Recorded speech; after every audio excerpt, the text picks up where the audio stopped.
Acts chapter number 9. I'm going to take a look at just a couple verses. Verse number 17 reads, "And Ananias went his way and entered into the house, and putting his hands on him, said, Brother Saul, the Lord, even Jesus, that appeared unto thee in the way as thou camest, has sent me, that thou mightest receive thy sight, and be filled with the Holy Ghost."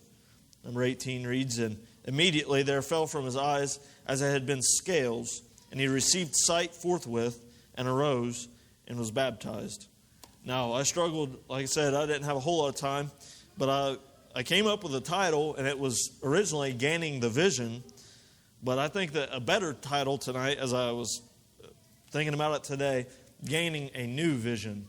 And I want to share this with you tonight. I think it's perfect for Life Change Church, and just kind of a check of ourselves, an evaluation of ourselves, myself included, on what we're really focusing on tonight. As I go to prayer, Father, we thank you one more time for this moment of time that you've allotted for us to gather in. God, to study your word. Be with me tonight as I help to teach and pull something from your word. God, we know that you never fail us, you never forsake us, but God, we feel your spirit in this place so far tonight. And God, I pray one more time that you just touch your preacher tonight.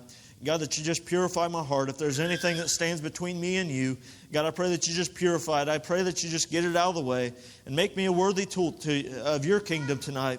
And God, will be careful to give you the praise ahead of time, not for show, not for glory, or not for any worldly thing, but God, we want to just give you the glory. And may you get some praise from it tonight. Father, we thank you and we praise you. It's in Jesus' name we pray. Amen. You may be seated tonight. As I was thinking about that, gaining a new vision, and sitting in Sunday school class, I love the story of Saul and his conversion to Paul. And I want to share this with you tonight. As like I said, a lot of times you read through Scripture and you get it seems like an idea or a light bulb turns on, and you kind of run with it and you begin studying, and it's like God just constantly reveals new things to you. And as that verse number 18, as Dale was reading that, I instantly was brought to a realization that Saul's story is one just like we have. Now, in Saul's story, we find up until this point, we know that this is Saul on the road to Damascus. If you go and read earlier in chapter number 9, you know the story of Saul on that road to Damascus. We know that God comes and speaks to him and says, "Why dost thou persecute me?" And why? Because at this time, Saul, he had really been known, and I'll share this with you later in the sermon, but Saul's reputation so far is one that he is only known for harming God's people. He's only known for trying to do harm and basically kill and destroy that which is what God is working after, what the early church is working for. We know that Saul's story is one that from the outside looking in, I can't imagine how terrifying it would have been at this time. I know we talk about persecution of the church right now, and how sometimes there's hard times that fall on God's people, and we talk about this persecution, but this is a persecution unlike anything that we know in this area, at least. I don't know of anybody that's in fear for their life for coming to Life Change Church or to Smith Chapel Church or the church in Idaho. I don't think that there's any persecution like that right now in this day and time. But at this time, that is a very harsh reality, that God's people were in fear for their life for doing the will of God. And it was because of men like Saul and several people that you can read throughout the New Testament of people that meant to do harm to God's people. And we find that Saul's story is exactly the same, until I'm thankful that God intervened in his life. I'm thankful that God intervened in my life. My story wasn't like Saul's. I wasn't going out and killing people, but from godly eyes, I was just as much a sinner as Saul was, until God intervened in my life, just the same as Paul or Saul at this time. I'm thankful to know that there is still a saving God, that no matter how far anybody strays, your story might not be one that you go out and murder people, but guess what? I'm here to stand before you tonight and tell you that even if that was your story, even if you were out killing people, there is still a righteous God up in heaven that loves you enough that He can still save save even those type of people. I know we've been at past churches, and we got to see a couple people that we used to go to church with, and his father-in-law was one that his ministry was he would go into jails and prisons, and he would talk to people. And I think oftentimes we talk about how my growing up in church and stuff, I really from the outside looking in, I have a pretty clean slate. I wasn't the most terrible of people, but oftentimes I think about what if we would just take a trip down to Lucasville and talk to some of those guys for a while, and would we really grasp and understand that we serve a God that loves not only the people that were grown up in church and raised up in summer vacation Bible school, but He even loves those people that are sitting in prison cells until they leave this world. He loves them enough that He could change their story just the same as He did with Saul. But I'm thankful to know tonight that we serve a God that can give us a new vision. And as I was reading through and studying over this week, that's why I think that this is a better title, is Gaining a New Vision. Because Saul's vision up to this point was one that his vision, his mission statement, and this is where the studying began, was oftentimes we think of a company or a business, they usually have a vision or what they hope or aspire to be like. It's oftentimes we call it a mission statement. That's the vision. That's what your goal is. I think of people that you might be on a diet or you might be exercising. You vision yourself a certain way. That's what you aspire to be. And up until this point, Saul's vision was one that he was wanting to do as much harm to the kingdom of God as he could possibly do. But he gained a new vision, and that God was able to change his life.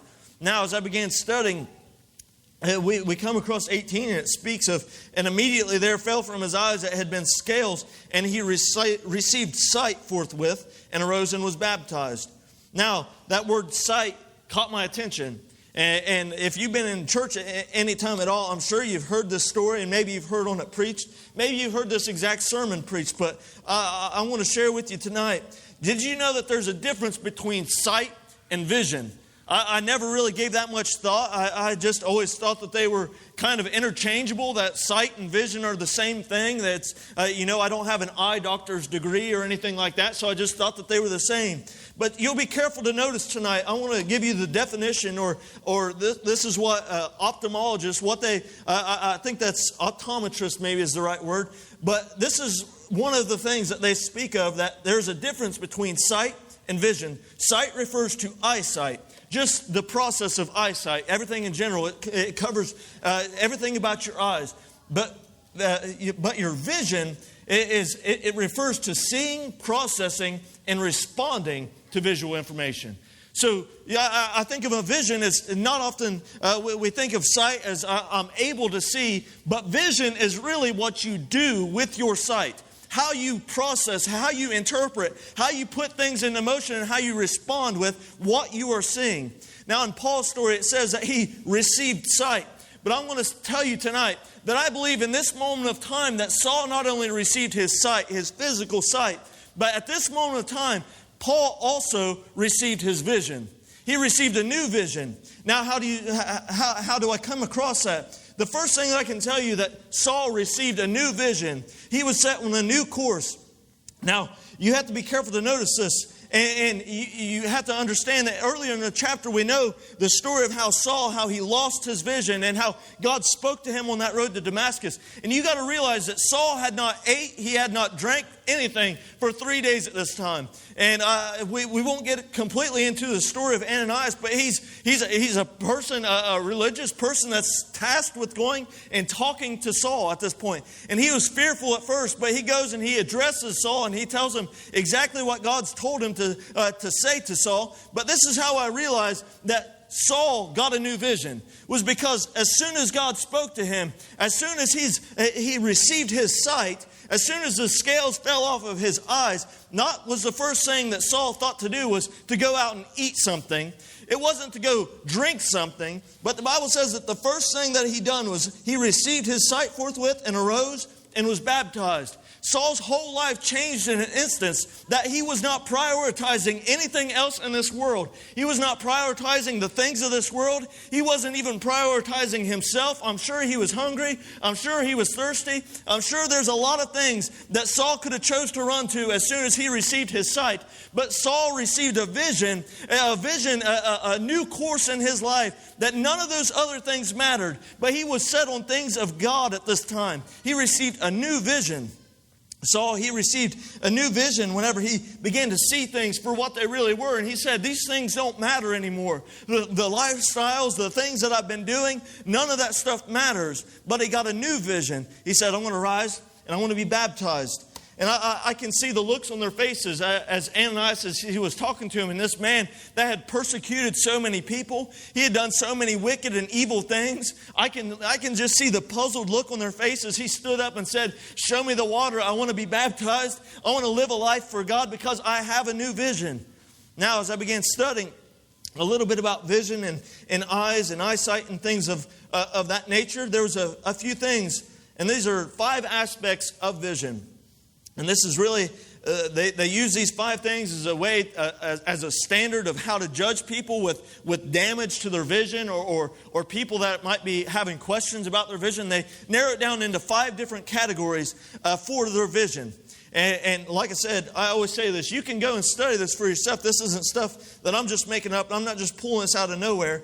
But these are 5 different things that eye doctors will use to judge our vision. Now, I want to question you, before I get into the 5 subjects, I want to question you and myself as a church, as Christians. What is our vision tonight? Is our vision of one that we just want to come in and go through the motions? Or is our vision one, is our mission statement that we want to see souls saved and souls won for the kingdom of Christ? Is that our vision tonight? I want us to go into this and understand oftentimes we need to check our vision. We need to go to an eye doctor every once in a while. As a church, as a Christian, as a believer, we need to go and oftentimes we need to check our vision and see where we stand. Now you can check your vision tonight, and I'll give you these 5 things that I want to share with you real quick.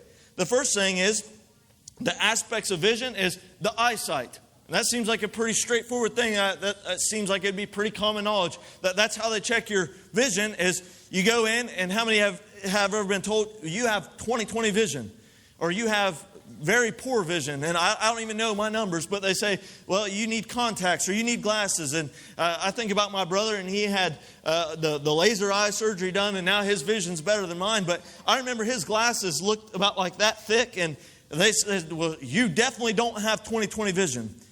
That's the first thing that they go and they check whenever they're talking about vision is you have to check your eyesight. We have to get a number. We have to get a range of what we're working with. We have to understand of what you're being able to see in the first place. Because if you can't see anything, then you can't process anything. And if you can't process anything, then how you react to certain situations, how you react to different things throughout the world, throughout your daily life, how you go about your life is going to be impacted by your eyesight. Now, I want to question people here tonight, and maybe you need to just examine yourself. And I know that I have to examine myself daily. I have to check myself because I want to be in the center of God's will. I want to see God move. I want to see Him do mighty things. But oftentimes it starts with me checking myself. And I have to give myself an eye exam every once in a while. I have to go and say to myself, what am I really seeing? Am I seeing the different things around me for what they really are? Because a lot of times we have people, we have Christians and pastors, we see it all the time, that people, you've been in the eye doctor before, and they give you that little stick and that has that big circle in the end, and you hold it above your eye. Guess what? We have a lot of Christians in this day and age that are putting up blinders to the outside reality. We're content with saying that you're fine as you are. Come in and live this lifestyle. We'll love you. It's a God of love. We're understanding. We're judgment free. And we have people that are putting up blinders, and we're walking around with 0-20 vision, and we're looking at different things for what they are in one aspect,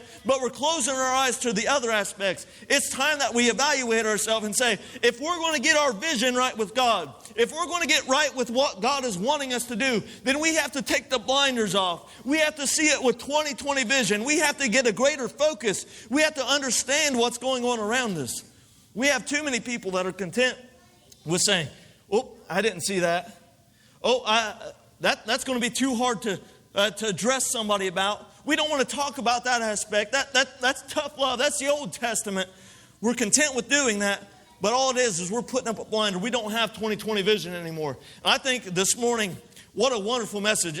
I would encourage anybody, if you missed it this morning, go online and listen to the sermon. Because that is a preacher, that's a pastor that was preaching with 20/20 vision. That's someone that's a greater vision. It's not a vision of himself. He's not mission focused on just himself. But he is preaching a true vision and saying, I want to see things for what they really are. If that means that I step on toes, then so be it. But I want to go and I want to preach the gospel. I want to go and I'm going to preach the word of God for what it is. That's seeing with 20/20 vision. That's the first thing that they do is they check your eyesight.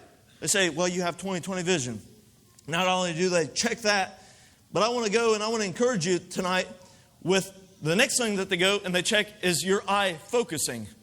And, these things all, like I said, I didn't go to school for this, so this all kind of just seemed like it all flowed together. And I could have maybe just had one point tonight, but instead I broke it down into the 5 things that they have. So the second thing was they needed to check your focusing. Your eyes, are they focusing? And now they go and they check this, and maybe you've went to the eye doctor and they show you a picture. And I know at one point it was like a house that was down this little pathway. And they said, well, is it clear now or now? Better or worse? 1 or 2? Maybe you've been there. Maybe I'm not the only blind person in this church. Let's say 1, 2. And then you start questioning. They get down to about 4 or 5. And you're like, well, are they trying to trick me? Did I lie? Am I really seeing that clear? But that's what they're checking. They're checking to see, is your eye focusing on what they're trying to get you to see? You see, they don't just put random things up there, but they say, can you see this letter? Can you read this line for me? They are trying. They're telling you what you need to look at. It's not a question of, well, maybe they're trying to trick me. Maybe I can be looking at all these different things. But if you're anything like me, as they pull up that chart and all those numbers, you are focused in right on what they're telling you. They're saying, read line number 3. They might as well not have any other lines other than line number 3, because that's all I'm focusing on. As a church, as a body of believers, how good it would be if we could just focus on the things that matter. We get rid of all those other distractions. We get rid of all those other things. Paul, he could have Saul at this time, he could have chose to focus on everything else. He could have chose to focus on his past and live for his past and say, there's no way God could use me. He doesn't know the things that I've done. But Saul, he said, I'm not going to focus on the things of the past. I'm not going to focus on the places that I've been. I'm not going to focus on the people that I've wronged. But I want to go on from this day forward. I want to focus on what really matters. And that's that God could use him.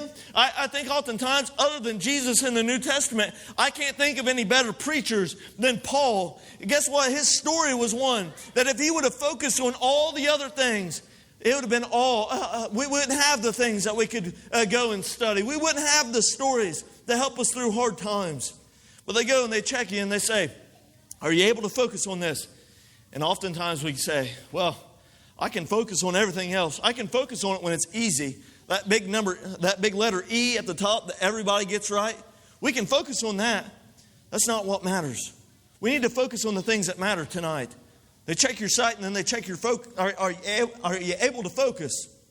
Now, you're standing there in the back of the room and you have that thing on your eye and they say, all right, swap over to your left eye and you start reading and they usually say, well, read it backwards, read it forwards, read up and down. They tell you all these things, but then they say, you don't need that stick anymore. And that's whenever they begin focusing on the third thing, which is, are your eyes teaming, is what they call it. Now, I didn't know these terms, and they're pretty self-explanatory. If I'm being honest, maybe I could be an eye doctor tonight. But the third thing was, are your eyes teaming? Now, like I said, that's pretty self-explanatory. But the third thing that they check is, are your eyes working with one another? Now, it'd be pretty bad. It'd be a rough life. You'd be going through some rough eye tests if you had one eye looking this way and one eye looking that way. And I know I've seen people like that. I don't know how to process it. They say look at their nose, and I just can't do it. And it would make for a hard life, I'm sure. But that's the third thing that they're checking, is they're saying, are your eyes teaming together? Are they working in coordination? Are you seeing things with both eyes? Because, my vision, we have I have one eye that's better than the other. And my bad eye, I think it relies on my better eye because I take my contacts out and then I can't see anything and it's just a mess. But they're checking to see, are your eyes working together? Do they have the ability to see things and process things together? Because we rely on that.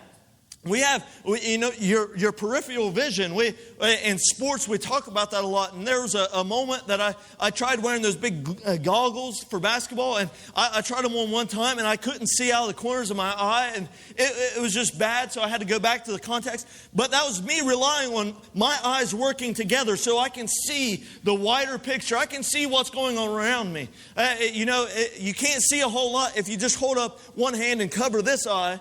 But guess what? We have to understand and realize that our eyes are working together.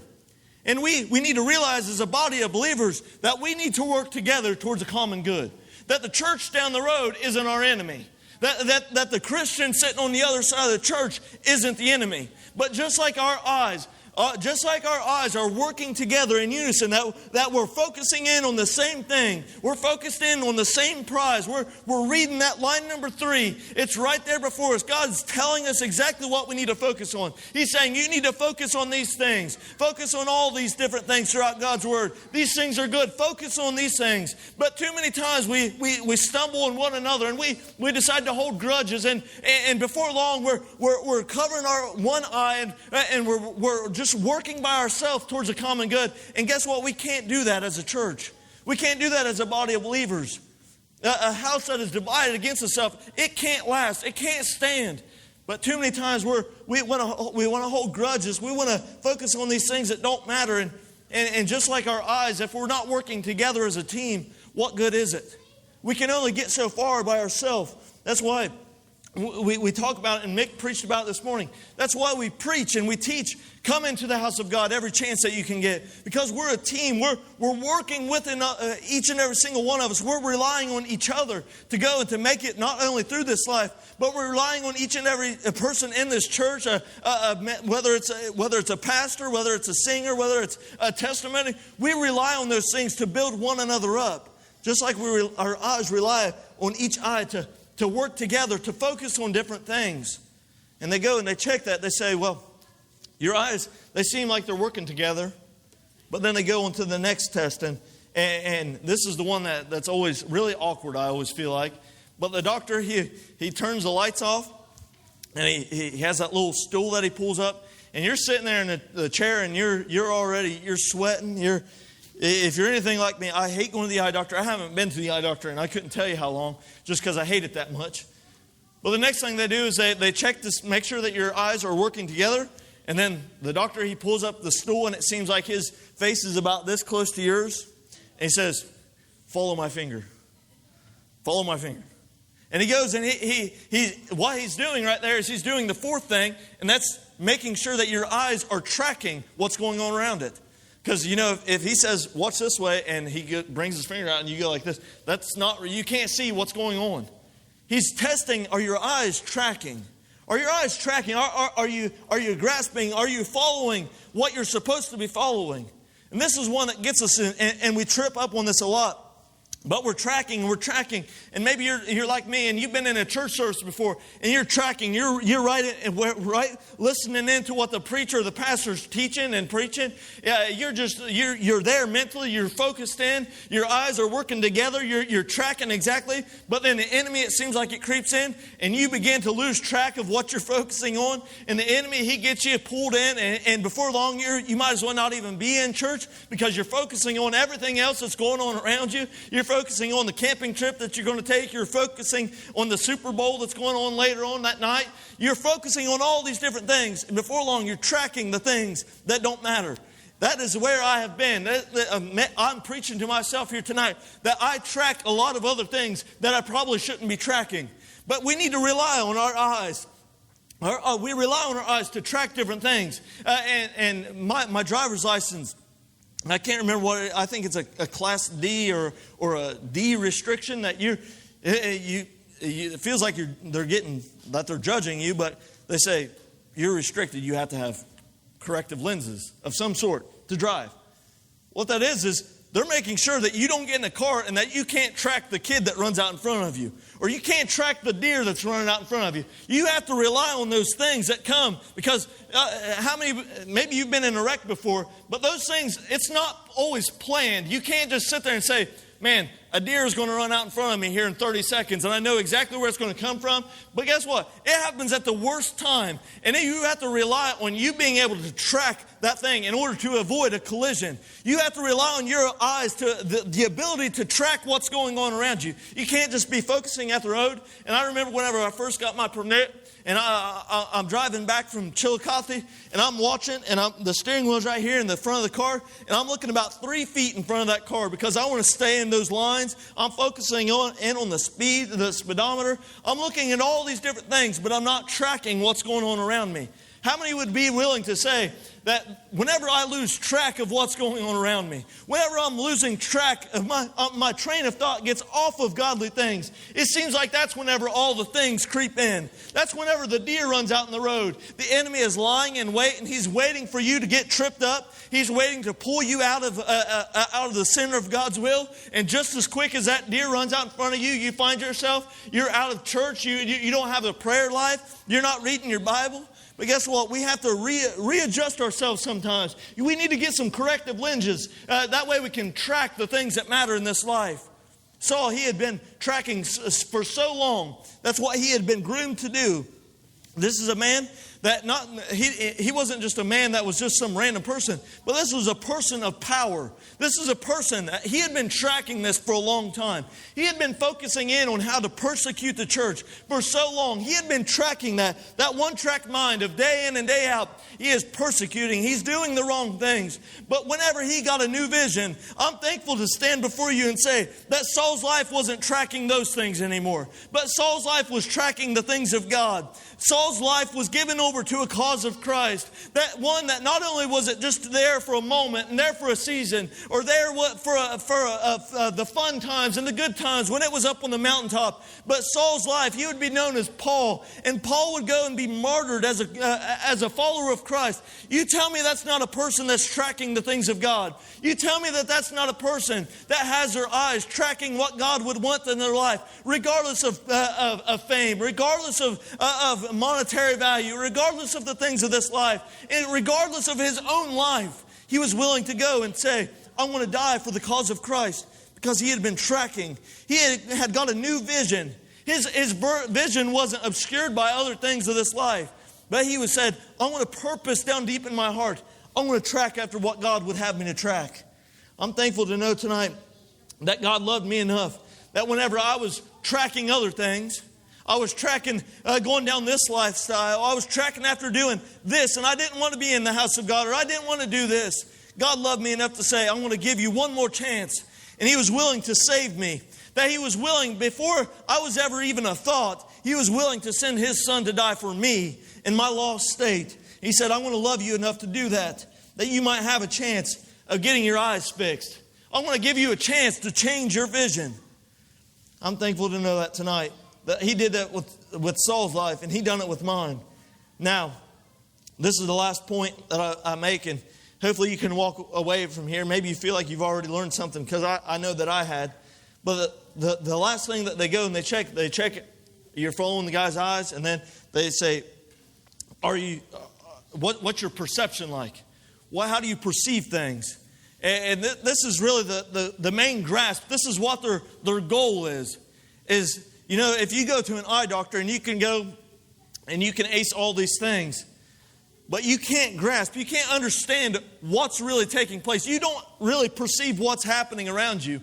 If you can go and you can see everything, but you're not putting it into use, then what good is it? Why do we even have eyes if we can't go and act on what our eyes are seeing? Do you understand me tonight?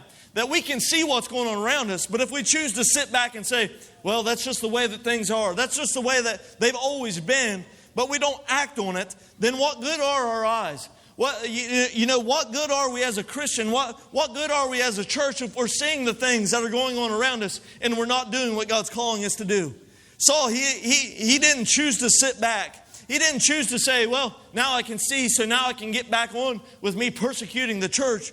But time and time again, we know that he goes on and he talks about how he finished the course. He kept the faith. He done all these things. That is a person that their perception of what was going on, their interpretation of what they've been seeing was so sold out to godly things that he was going and he would live his life. He would lead countless people to Christ. He would leave a testimony. He would go and I couldn't imagine any more of a fame than being a person that's mentioned in the Bible. I can't think of anything better than that.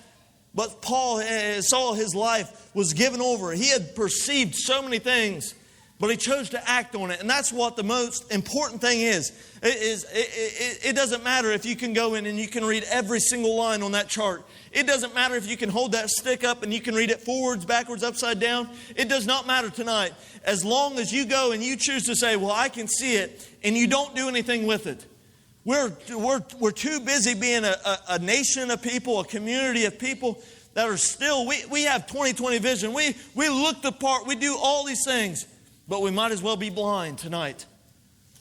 Would He help us to understand and grasp that tonight?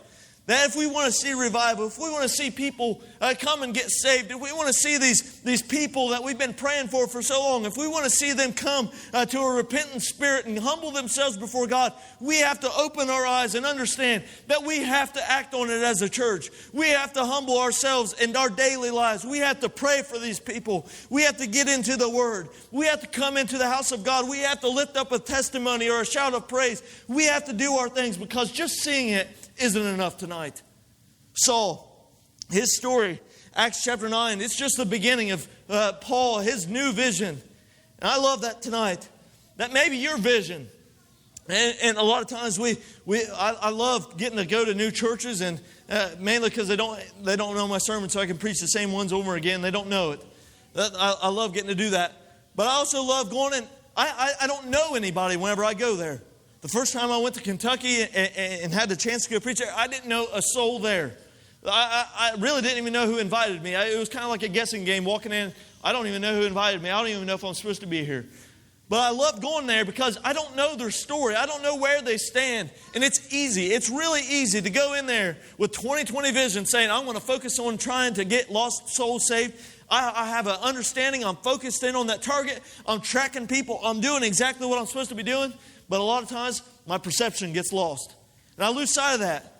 And I stand before you. I get into a place where I'm around people that I know. I know the stories. I know where they stand or where they profess their profession of faith. I understand that. And oftentimes, if I'm being completely honest, I come into Life Change Church and I know every single person here. And I know people from as far back as I can remember. My perception gets lost.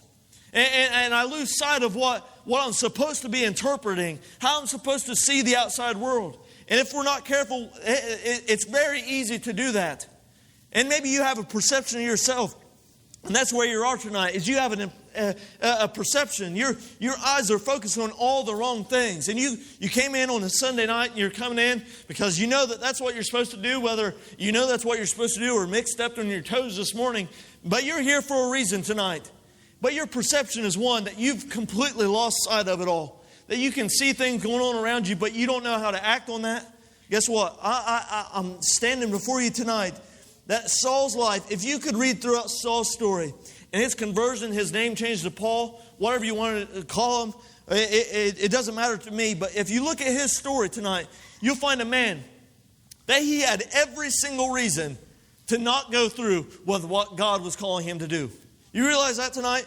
If there was anybody, completely honest, I'm standing before you.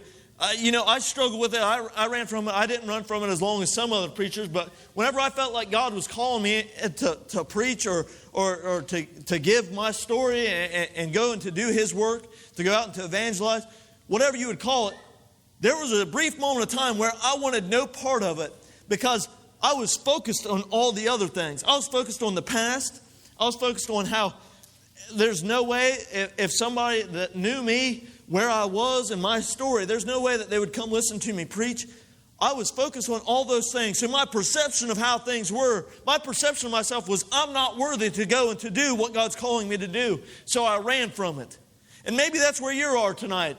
Maybe you have a testimony that you've been putting off. Maybe you have a story that you've been putting off. Maybe you have a blessing that you've not been sharing because you have a perception of yourself and where you stand. Paul's story, like I'm saying, his story is one. This is a person that had every right in my eyes to say, I can't do it. You don't know the things that I've done. You don't know the things or the people that I've hurt. You don't know the bitterness that I hold down deep in my heart. You don't know all these things. But he had a perception of himself and said, I'm not that stuff anymore. That old man is gone. That old man's dead. Now I have a new vision. I see things from a new lens, from a new perspective. And Saul lived his life according to that. So I encourage you tonight, as I'm done here tonight, if that's where you are, if you perceive yourself a certain way, maybe it's time for you to get a new vision. Maybe it's time that we get a new vision of each other. Maybe it's time that we as a church, we get a new vision of the community or the people that we've been praying for. Maybe it's time that we just go and we go in for an eye exam. Maybe it's time that we examine ourselves and say, are we focusing on the things that matter? Or do we need to correct some things? Do we need to correct some aspects? Are we working together as a team? That's my prayer tonight. Is that if you're here tonight and you have a perception or your vision is completely way off in right field, tonight is a wonderful night that you can pray. You can pray here on an altar. You can pray in your seat. You can pray whenever you go home. It doesn't matter where you pray. But just like Saul, he humbled himself. And the first thing he did, he said, I want to be baptized. Is because he had a new vision. And my prayer tonight is that if you're here and you're lost or you're just lost on your way as you're a follower of Christ and you're figuring it out as you go, be encouraged to know that it's never too late to get a new vision. It's never too late to go to the eye doctor. He is a great, great eye doctor. He doesn't get really awkward up in your face, but guess what? He gave us His Word. He allows us to examine ourselves daily. You can go and you can check your vision. You can check where you stand with what you're supposed to be focusing on. As we stand across the building, if you have that need tonight and you feel like you just need a vision change, it's never too late to come to an altar prayer. David, if you want to come play. These altars are open. Like I said, it doesn't take an altar of prayer. It makes it really easy for us to come and pray for you. We know that we can pray with you if you come to an altar. But if you have a need tonight, you just need a vision change. This is a wonderful, wonderful night to go and to make that change. As we bow our heads and close our eyes as he plays, if that's you, if you feel like God's been calling you to do something, but you just can't do it, you can't step out in faith because of the places that you've been or the things that you've done, maybe it's time for a vision change. Maybe it's time for you to check your vision and say, I don't need to see myself like that anymore. But just like Saul, I can come and I can stand boldly before God and I can go and I can do His work. I can do His ministry because He's given me a new vision. As they sing tonight, this altar is open.